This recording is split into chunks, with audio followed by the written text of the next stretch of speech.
Meus amigos, hoje uma tertúlia muito especial com Roberto da Silva, que está aqui nos nossos estúdios do Instituto Avante Brasil, e nós vamos falar de uma história incrível, incrível. Muita gente jamais imaginaria que isso fosse possível. Quer ver a história? Na infância, vivia nos abrigos públicos. Entra na adolescência, vai para a FEBEM. Fica na FEBEM longo período. Logo que completa a maioridade penal, se envolve com conflitos na vida e vai para o Carandiru. Fica no Carandiru até os 28 anos. Depois tem um período que sai do Carandiru e espera um tempo e aos 33 anos, sim, começa a sua carreira, então, de pedagogo, de professor, de intelectual, de pesquisador. Em 1993, se torna pedagogo pela Universidade Federal de Mato Grosso. Em 1998, mestre pela USP. Em 2001, doutor pela USP. E em 2009, livre docente em pedagogia social, também pela USP. Você acha que isso é viável? Você acha que essa história realmente é possível? Há muita gente que não acredita em seres humanos. Portanto, acha que, tendo passado pelo sistema penitenciário brasileiro, que é impossível se recuperar. Mas Roberto da Silva, que está aqui com a gente, nos dando a honra e o prazer de contar um pouco da sua história e falar um pouco de educação no Brasil, Roberto da Silva prova que nós, seres humanos, quando queremos, superamos obstáculos, vencemos. É possível você fazer uma história de vida fantástica desde que você decida por fazer isto na sua vida. Roberto da Silva, prazer tê-lo aqui conosco. Vamos então repassar esse começo da sua história e em seguida falar de educação, que você hoje é especialista nessa área, mais que isso, doutor, mestre, livre docente, ou seja, tem uma visão de educação, educação nos presídios, educação nas famílias, educação oficial nas escolas. O que nós podemos falar de tudo isso? Mas antes, você, falar um pouquinho de você. Tá. Bom, muito obrigado pelo convite, é um prazer estar aqui. Eu acho que é o que você disse, trajetórias como essa pode parecer pouco provável para o brasileiro comum, né? Eu sou apresentado como exceção à regra, mas não exatamente como modelo, né? Porque eu acho que cada pessoa tem as suas dificuldades na vida e vai precisar encontrar as estratégias de como resolver esses problemas na vida. Eu fiz essa trajetória e eu diria, apesar do Estado, apesar da instituição e apesar dos muitos técnicos e profissionais, juízes, promotores, advogados, pelas mãos dos quais eu passei. Porque a perspectiva que sempre orientou a atuação do Estado, dos seus agentes e dos órgãos de segurança do Estado, sempre foi no sentido de me dar como um caso perdido, né? Eu tenho relatórios aos 4, aos 7, aos 12 anos que me dão como caso absolutamente perdido. E a dificuldade de ninguém acreditar em você, de ninguém ver possibilidades em você, e mais do que as dificuldades de lutar contra o abandono, contra a fome, a privação, a violência, o desprezo, você não ter pessoas ao longo da vida com quem contar, em quem você possa confiar. Você acha que a sociedade faz isso mesmo e faz isso de propósito, não ajudar as pessoas, ou faz isso por dificuldade ou por medo? Qual a razão de a sociedade brasileira não ajudar quem precisa? Eu me ocupei bastante, na minha própria trajetória de vida, em entender os fatores que me levaram àquela condição de abandono, de depois ter que enveredar pela delinquência, de sentir-se condenado pelo resto da vida, né? Então, eu me ocupei muito de compreender a estrutura social brasileira, de compreender o sistema de justiça e de compreender as tradições culturais que nós herdamos, como, por exemplo, a tradição familiar, né? Eu tenho que a cultura familiar que nós herdamos do modelo ocidental, cristão, católico e tudo mais, foi a causa dos problemas pelos quais eu passei, né? Em que sentido? A nossa formação cultural, então, não é favorecedora da construção de família? Não, eu escrevi um artigo que o seu público utiliza muito, eu sei disso, que se chama O Direito do Menor versus o Direito da Criança. Eu trabalhei com essa dicotomia.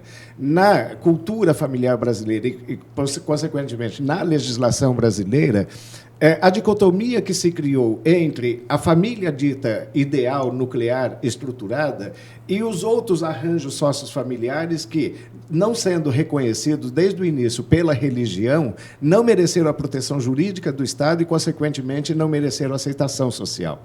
Então, os filhos nascidos dentro da família, que se quis como base, célula máter para estruturar a sociedade brasileira, esses filhos nasceram com direitos e tiveram seus direitos protegidos porque seus pais lhe deixaram direitos.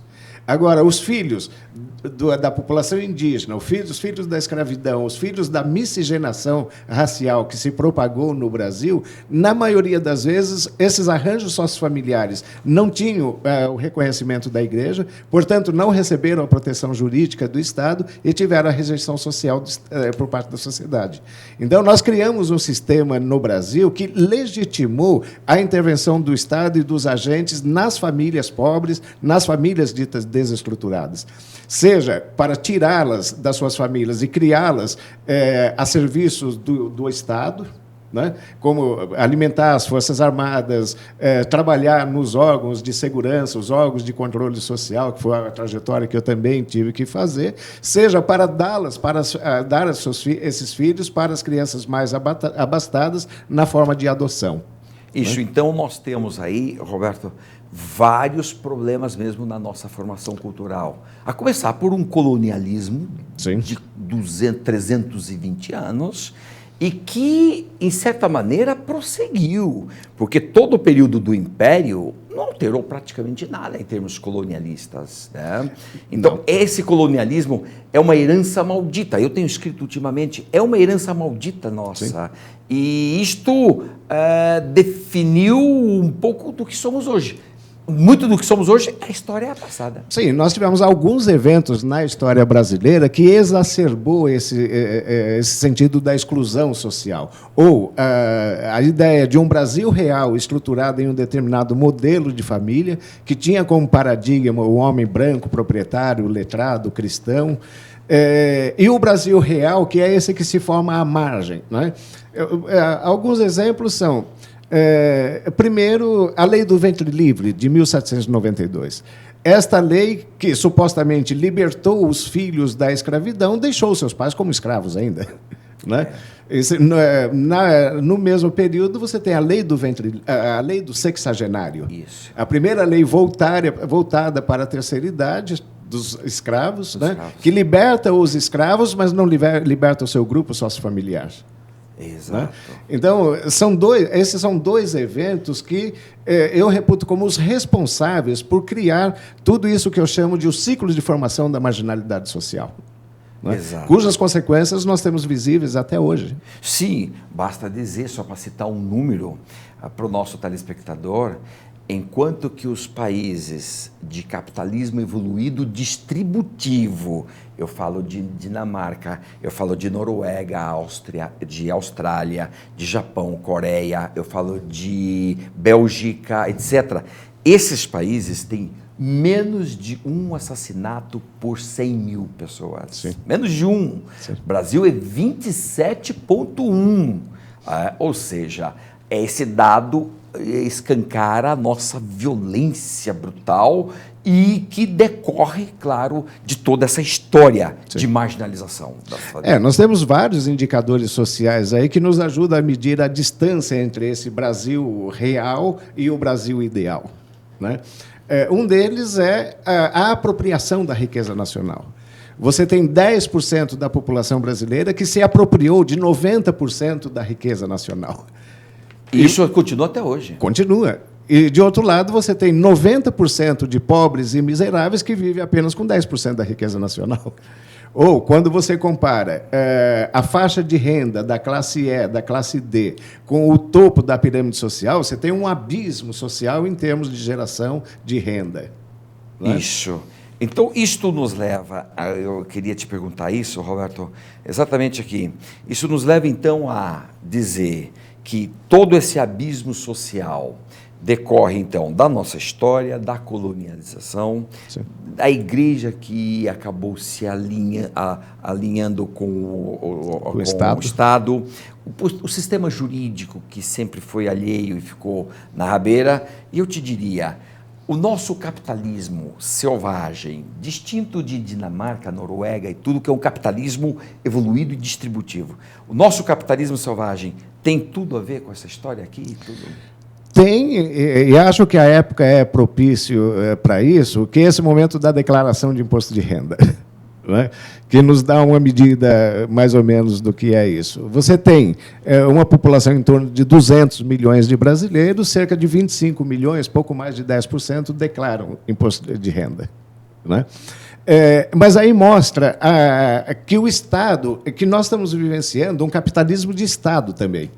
Tem o capitalismo financeiro, industrial, empresarial, desses conglomerados que se apropriaram dos meios financeiros, dos meios de comunicação e da produção de conhecimento, né? A questão da propriedade da terra, talvez já seja uma questão menos visível hoje. Mas o Estado, ele se apropriou da nossa renda, da nossa propriedade, de tal forma que não dá para chamar esse Estado de um Estado democrático de direito, né? Eu falo com propriedade, veja o que é a dificuldade de um sujeito sair dessa trajetória de vida que você relatou para se tornar cidadão. Quando eu vou fazer a minha declaração de imposto de renda, eu falo, puxa, que saudade eu tenho daquele tempo que eu morava na rua, não tinha responsabilidade, não tinha obrigação nenhuma. Porque hoje o Estado fica com 40% do que eu ganho. 40% do que ganha. Né? Eu me esforcei por ter uma casa própria, mas eu não sou dono da casa própria enquanto eu não terminar de pagar.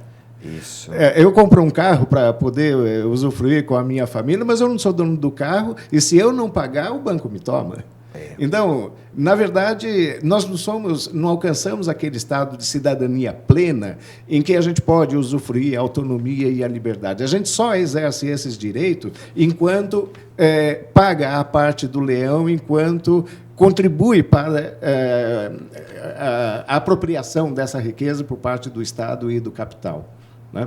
Eu acho que um dos grandes desafios que a gente tem nessa linha de trabalho do Instituto, de que naquilo que nós podemos avançar, é esta discussão da questão da cidadania.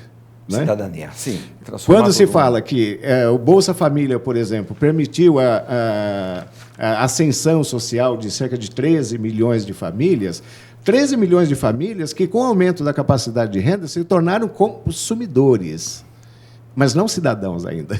Não cidadãos. Né? É porque a inclusão social que nós inventamos nos últimos anos, na verdade, mais o governo Lula, né, foi uma inclusão pelo consumo. Sim. Transformar as pessoas em consumidoras, o que não foi difícil, porque você quer ter um consumidor, basta aumentar um pouquinho o salário. Sim. Você já tem um consumidor. Mas a inclusão mesmo que faltou foi pela educação. Sim, são dois vieses, né? Primeiro, a sociologia sempre teve como meio de ascensão social duas vertentes distintas. Uma vertente do trabalho, outra vertente da educação, né? Com o encolhimento do mercado de trabalho, com o chamado desemprego estrutural, esse mercado de trabalho encolheu bastante. Então, esta juventude que está saindo do ensino médio, por exemplo, eles não têm perspectiva de ingressar no mercado de trabalho. Podem ingressar, têm mais chances aqueles que vão para as escolas técnicas, os cursos técnicos, que ainda formam uma mão de obra que o mercado é capaz de absorver, né? Agora, a educação, o grande desafio está aí, com o sistema de cotas, por exemplo, escola de tempo integral, a gente verificar se esta geração, que na maioria das vezes é o primeiro membro de toda uma linhagem que está chegando ao ensino superior, se um diploma de curso superior vai permitir uma ascensão de fato, né? Isso, é porque muita gente está conseguindo esse diploma. Sim. Você... Agora, esse diploma, ele vai corresponder a uma elevação da capacitação profissional, vai corresponder a uma melhor empregabilidade, uma melhor renda e elevação da qualidade de vida do grupo sociofamiliar, não digo só do indivíduo, do grupo sociofamiliar. Eu acho que esse é o desafio. Por isso que, com alguns setores, nós já estamos discutindo a insuficiência do sistema de cotas. Nós estamos achando que no segmento da população negra, por exemplo, se esses negros não estiverem qualificados para se tornarem doutores, por exemplo, que têm acesso aos recursos da pesquisa, que produz conhecimento e tudo mais, a mudança não vai ser muito significativa. Ou seja, não basta então fazer o curso superior, é preciso partir para outras titulações. Titulações que lhes permitam se apropriar dos instrumentos de poder dos quais eles sempre estiveram historicamente alijados. Sim, porque se torna doutor, ele tem conhecimento. Sim. E com conhecimento, ele pode, evidentemente, influenciar na vida. Né? Exato. Veja, as temáticas com que eu trabalho na Universidade de São Paulo, eu tive que assumir o papel de levar essas temáticas para serem discutidas dentro da universidade. Ah, não se discutia antes? Não. Quais, por exemplo, assim, Roberto, quais que você levou? A questão do abrigo, a questão da população de rua, a questão da educação do adolescente em conflito com a lei, falar em educação no sistema penitenciário, né? Então, essas temáticas que afetam e que dizem respeito a essa população que sempre viveu à margem da sociedade, nunca foi tematizado como objeto de estudo, nunca foi tematizado como um problema a ser tratado pela universidade. Então, se estas pessoas que hoje estão entrando na universidade, se elas não se qualificarem para levar para dentro da universidade para discutir os seus próprios problemas, não vai esperar que uma elite da USP, por exemplo, vá gratuitamente pegar esses problemas como fonte de estudos. Bacana, então. Nós já vamos voltar no nosso segundo bloco já, partindo desse ponto aqui que o Roberto deixou, né? Que é a questão de levar temas super relevantes para dentro do mundo acadêmico, para discutir esses assuntos. Já voltamos. Segundo bloco.